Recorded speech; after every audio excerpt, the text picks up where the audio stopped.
జీవిత సత్యాలు. దురదృష్టమని బాధపడకు, అదృష్టంపై ఆశ పెట్టుకోకు, కష్టాన్ని నమ్ముకుని పైకి ఎదుగు. పూలకు సూర్యకాంతి ఎంత అవసరమో మానవ హృదయాలకు ప్రేమ అన్న భావన అంతే అవసరం. అవకాశం పక్షి లాంటిది. అది ఎప్పుడూ ఒక ప్రదేశంలోనే ఉండదు. ఒక చోట నుండి మరో చోటికి ఎగిరి వెళ్ళిపోతుంది. మట్టిలో ఎన్ని మలిన పదార్థాలున్నా దానితో విగ్రహాలు చేసినప్పుడు వాటిని పూజిస్తారు. అప్పుడు మట్టిని చూడరు, మీ ఇష్టదైవాన్నే చూస్తారు. అట్లే ప్రతి మనిషిలో మంచిని మాత్రమే చూడండి, చెడును కాదు. విత్తు మంచిది అయితే మొక్క ఎక్కడైనా మొలుస్తుంది.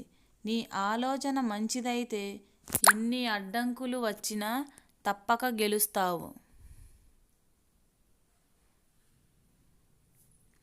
ఓటమి గురించి భయపడకండి. ఒక మంచి కారణం కోసం ఓడిపోవడం అన్నది గెలుపునకు మరింత చేరువలో ఉండడం అవుతుంది. మండుతున్న చెట్టు మీద ఏ పక్షి వాలదు.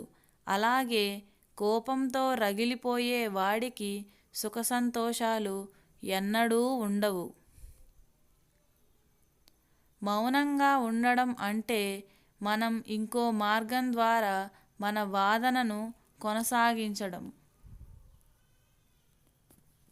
జీవితం నిజాయితీ పరులని ఏడిపిస్తుంది, నిందలు వేసేవారిని నవ్విస్తుంది, మాటకు కట్టుబడి ఉండే వారిని అవమానిస్తుంది, మాటలు మార్చేవారిని గౌరవిస్తుంది.